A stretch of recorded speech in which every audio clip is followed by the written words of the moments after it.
at nagbabalik po kami dito sa PVL Open Conference via SNA livestream. Ako pa rin po ay si Sinjin Reyes at kasama ko pa rin po ngayong hapon ay si... Pia Geyser.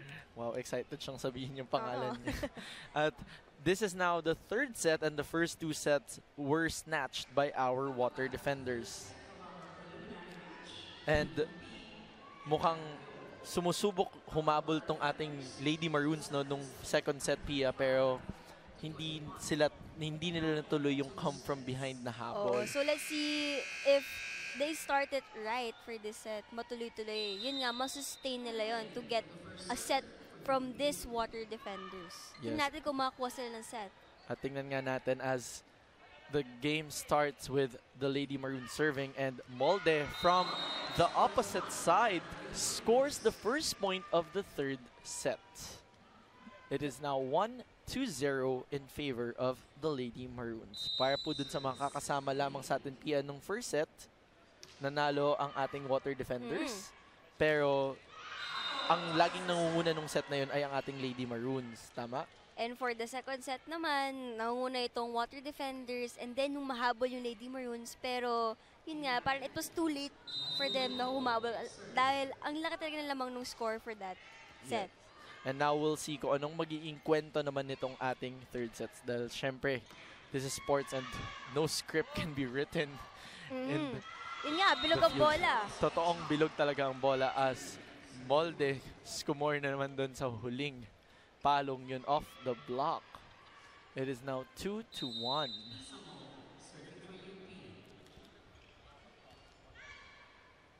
Nabor goes to Malabanan from the middle. Free ball given by the Lady Maroons. Nabor, Sato. Typical quick from Sato. Yun nga, yung A or B quick niyang mabilis talaga. Na-master na talaga nila ni Nabor. Parang dati kasi nagkakaroon sila ng miscommunication or di pa niya nakukuha minsan. And na-solidify na talaga nila yung connection nila. No? May Nabor-Sato connection na talaga. Wow. Mga connections na yan. Building up. Well, it just builds up a lot of chemistry for the team, syempre. But and yun nga, the only way you can solidify those is yun nga pagsali sa mga leagues, maraming games. Yun from experience. Yes, and a lot of experience is being shown here on the side of our water defenders as Jerry Malabanan gets a service ace, which brings the water defenders lead up by 2 points. It is now 4-2 on our scoreboard. Pia, I think we stand corrected pala on left-handed middle. Oh, yes.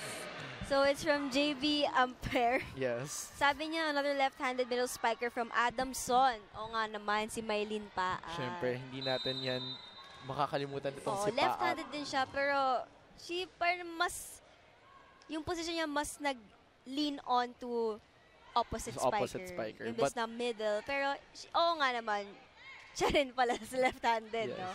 And yung si Paat, una yung nakita dito sa V-League when she played before for Baguio. I did not know that too. Sinjin. Yeah. Pero talking about Paat, she will be playing again. Yes. For the Adamson Lady Falcons. I heard the same news that she will be playing again. She's coming back to the UAAP. Yes, and her setter before. Who saw action also here in previous conferences, ayang si Faye Emnas. But going back to our match, clean Sato, spike there. No blockers. We have a tweet here from Sizzy2013 watching PVL while doing my visual aids. Go UP. Nako. Mayroon tayong mga estudyanteng ganun talaga yung tip nila, no? Pero at least di sila nabobore and mas nagkakaroon sila ng para mas mabilis ata yung paggawa nila ng assignments sila kung nakanonood sila. Yes, and sometimes kailangan mo talaga ng background noise, no, para magtuloy-tuloy yung productivity. But we have another tweet here from Yuan Bundalian. Go ahead, Pia. Go Jasmine Nabor and the rest of the team. Yeah, and so we have cheerers from both sides in the third set, and we now have another tweet. Ako na to, Pia. Pati bosses ni Pia, charming. Let's go NU babies. Nabor and Ordas. Go Bali Pure. Watching all the way from Iloilo City. Wow, thank you. Kasi si Sinjin kasi lagi sinasabi, and here beside me, it's a charming. Oo, syempre. Kasi princess ka eh. So charming ka, di ba? Ganun lang yan. But we go to our first technical timeout with the Water Defenders gaining a 4-point lead. Magbabalik po kami dito sa SNA livestream.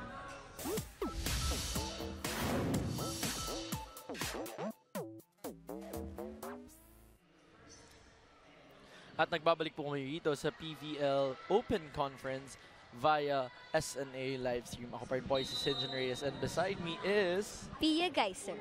Yes. So, change ko yung mga tono. Oo, excited Pia ka lang. Pia Geyser. Nag-experiment po si Pia dito sa pagsabi ng kanyang pangalan. Pero bumalik tayo dito sa ating match as itong UP Lady Maroons medyo nag-experiment sa mga pwesto at sa 6 or sa galaw na mayroon sa loob ng court. And may bagong mga muka. Bagong mga muka. And pinalitan nga kanina si Tots Carlos ni Dorog. Si so Dorog let's see naman. kung anong mabibigay niya para sa team na to. But seemingly and if it will work or siya ba magiging spark para sa team na to. And diba? mukhang nagsisimula na tong si Dorog as she gives her team a free point off a service ace. And sharp serve again from Dorog. Nabor, second ball touch, but blockers were there. Nabor goes to Soltones. Soft touch, no one there for the Lady Maroons. Grabe yung Soltones, hindi lang pang malakas ang palo, kundi ma-fake ka talaga eh. Kasi alam mo lagi na ang lakas ng palo niya. But then, isa soft touch lang niya. Siyempre, smart player naman yung si Soltones. 3-time NCAA MVP ba naman yan? And speaking of the NCAA, for those po who would like to watch the coverage of the NCAA, I think they opened their season 93 already now. Wow, 93. Yes, and you could watch that via SNA TV, I mean live, or the SNA channel. So you may check some basketball action on the SNA channel, and here's a live stream naman, volleyball action naman po tayo. So all sports covered tayo dito. Well, yun naman masaya eh. Entertaining kayang sports. And yun talaga inaabangan ng mga tao. Masala na yun sa mga paborito nilang teams, di ba? At syempre, may mga paborito rin silang players. Tulad ng mga kapamilya nating nagtitweet us, Malabanan, malakas na palo doon. But binalik ni Molde off her hands. Pantay na po ang puntos natin dito sa ating third set. It is 9-all. Mukhang yun nga, spark nga tong si Dorog. Oo, mukhang, or baka may dalang tulad nga ng sabi sa volleyball, may dalang swerte. May dalang swerte sa loob. Or feng shui nga daw. Yun ang joke. And speaking of swerte, another lucky ace on the side of our Lady Maroons as Ramos serves that last point. Oh, and Ramos is back too here. A lot of shuffling on the side of our UP Lady Maroons. Nabor lifts it up for Malabanan. May tao doon. Kailing wasn't able to set that ball. We are now tied again at 10. Tignan natin sa padulo ba? Ganito pa rin yung score. Dikit-dikit pa rin ba? At kung ma-maintain ba yung gantong tempo natin, no? Na tuloy-tuloy. And will they be able to, will your former squad be able to extend this game? Is it an end or extend? That is the question now as Estañero gives the ball to Molde, who's turned back by Sato. The Water Defenders are now up by 1. We now have Macy Mendiola on the service line. Now, itong si Macy, galing siya actually sa Perps Binyan. Perps Binyan? Yes. Oh. Teammate niya, si Ellie Casilag. Yan ang mga magkakaano. Oo nga, she's from Perps. But I didn't know that Binyan palang Perps yun. Yeah. And the new player of the Water Defenders is also her teammate, si Abby. Itong si Abigail Noval, who plays, I think she comes in sometimes to serve for the Water Defenders. Oh yeah, I've seen that. Yung medyo cute girl din, yes. di ba? But the team that you played for before is now ahead by 1, but it's not such a lead to talk about yet here on the third set. Well, we have a tweet here from I'm Joanne14. Ang lakas ng spike ni Risa Sato. Pero yung smile kakilig. For the win na to. Sato, Nabor, and Ordas. Hi, Sunjin! Wow. From the City of Love. From the City of Love. Saan yun? Kala ko ikaw. Nag-hi siya sa akin, pero from hindi mo City binasa. of Love. City of Love, Paris. Yun nga naisip ko eh. So may mga nagtitweet pala tayo galing sa Paris. Dalingin mo po kami dyan. City of Love. May pa-request po yung aking partner dito. Agad-agad. But we have another tweet here from Karanyagan1. Ang cute ng boses ng crush ko sa live stream. Hashtag PVL on ABS-CBN. Go Ate Pia, guys, sir. Sayang. Kung wala yung last line nun, ako yun. Oo, dapat sabihin ko nga ikaw yun eh. Pero sinabi naman niya na ikaw. So mag-hi ka naman sa kanya. Hi, Karanyuan. Tama ba? Karanggayan. Karanggayan. Hey. So, balik tayo sa ating match ngayon, mga kapamilya. 13-all na po. And balikan ng mga spike and hulog. Spike, hulog. Well, we are in the game of volleyball. Sabi nga nila, there's a lot of things that can happen. Yes, there she is. As I was about to say, speaking of Nuval, ito na, pinasok na ni Coach Roger itong si Abby Nuval. Nako, itong si Coach Roger, known for a lot of things. Like for what? Well, napag-usapan nga natin kanina, itong si Coach Roger, mahilig magbigay ng palayaw dito sa ating mga players. Palayaw? Yeah. Like sino? Nicknames. Like si Soltones. Ano, palayaw niya? Siopaw. Pero, kidding aside, a lot of names.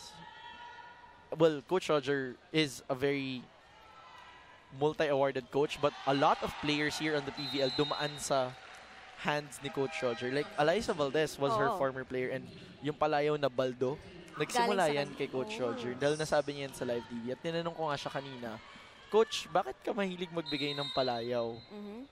Sabi niya? Sabi niya, kasi daw, para daw mas mabilis niya lang daw maalala yung mga tao. Kasi parang minsan mahirap daw alalahanin. Siyempre marami na siya naging players. Pero mukhang kailangan humabol ng team nitong si Coach Roger dahil nangunguna ang kanilang kalaban na Lady Maroons ng 2 puntos dito sa ating second technical timeout. It's 16-14 in favor of our Lady Maroons. We'll be back after the short break.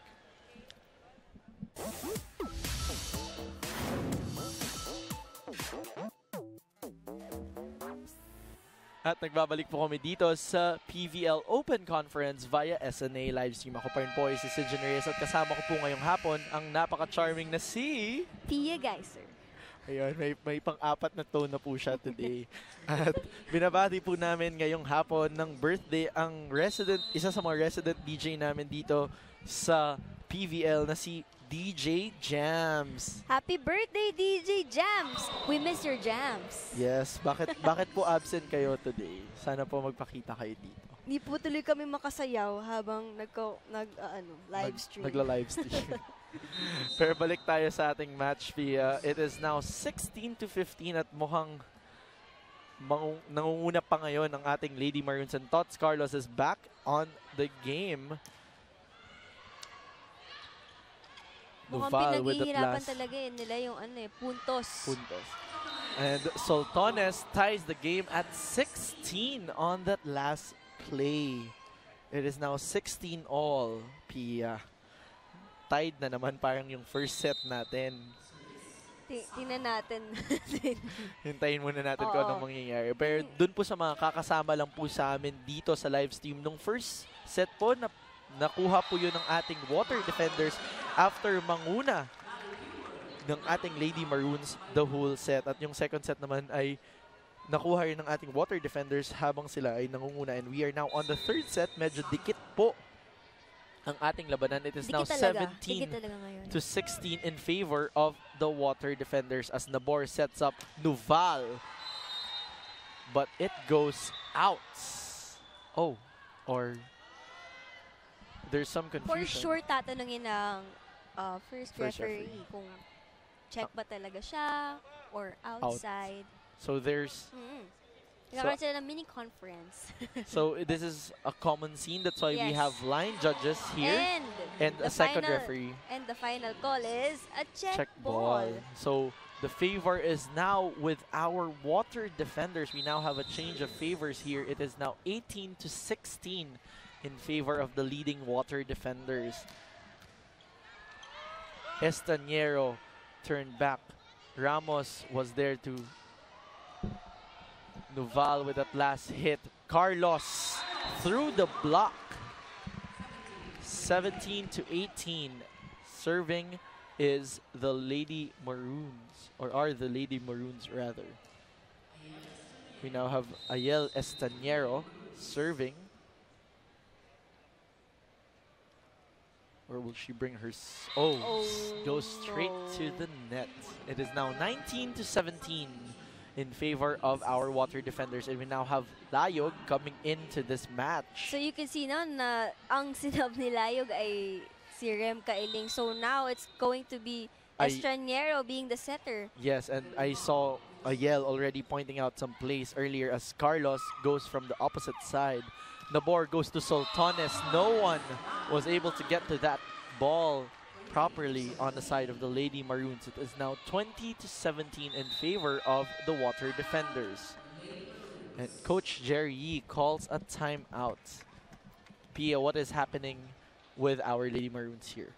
For sure, mukhang naguguluhan sila kung anong dapat nila gawin for the game. Tsaka syempre, minsan dahil sa pressure, and syempre minsan di nila masyado napapractice din yung mga change of positions. Yung mga adjustments. Adjustments. So, kailangan nila mag-settle down, relax, and ayun naman yung ginagawa ni Coach Jerry. Nagbibigay lang naman siya ng instructions kung ano dapat niyang gawin in that certain position.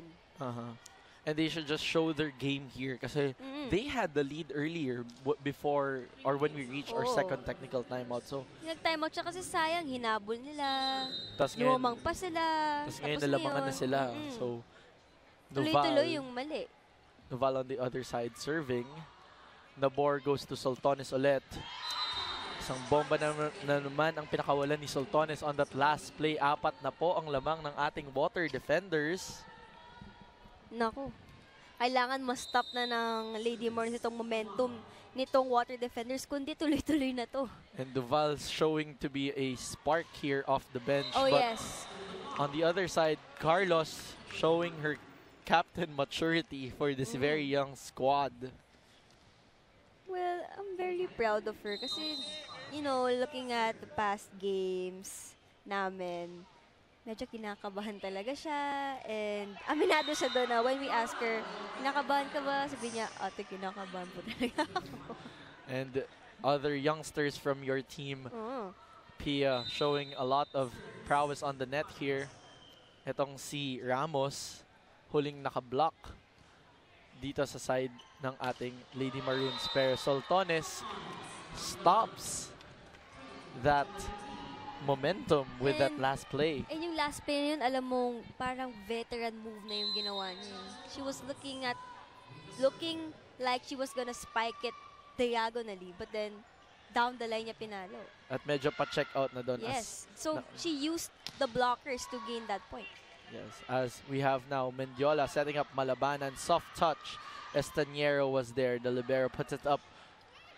And lucky shot for Molde. What a lucky break for her though.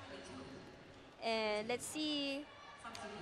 Nakita natin na nagpapasok na ulit si Coach Jerry ng ibang players dito. Yes, a lot of change of guards here on the side of our Lady Maroons. Gamit na gamit yung 6 subs. Yes, at gamit na gamit ang buong lineup through the whole game. And very interestingly so, I'm looking at the stat sheet nila nung huling game. Medyo yun nga talagang lumalabas. Talagang umiikot yung lineup ng ating Lady Maroons. And a double touch is called against our water defenders, which urges Coach Roger to call for a timeout. It is now 22-21 at isa na lang po ang lamang ng ating water defenders. Na kinakabahan si Coach Roger kasi baka yung momentum mapunta naman sa Lady Maroons bigla. Yung sabi ko parang isang change lang yan. Delikado ka na. Yes. So, kailangan sustain lagi. You have to sustain what you have, yung lamang mo, kailangan magbigay ka talaga ng palugit. Yes, na para pag nangyari, nakuha ngayon, isa na lang. Kailangan ma-remind nila sa isa't isa na, guys, striking distance na yun. Pwedeng humabol tong ating Lady Maroons. And speaking of a habol, ito na nga, nakahabol na nga sila. Pantay na po ang puntos dito sa ating scoreboard. It is 22-all on the third set. At itong si Coach Roger, medyo napagsasabihan na yung kanyang mga players. Ang gandang sabdo para kay Coach Jerry. Malabanan off the block. Carlos was there. Estaniero puts it up for Molde, who hits the line. They're now up by 1. It is 23-22. And thumbs up coming from Coach Jerry on that last play, Pia. Very unusual from him. Very unusual ba yung... Oo. You don't see him giving a thumbs up.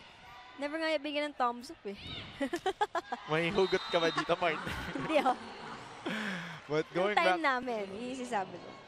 Going back to our match, partner, it is now 23-all after that off-the-block hit. Very good effort coming from the side of our Lady Maroons here. But let's see if the Water Defenders will be able to close this out, or will the Maroons be able to make a comeback here as Malabanan hits that last play. Estaniero goes to Molde on the open side. She's denied. It's still alive. Sato ends the rally and brings her team to the first match point.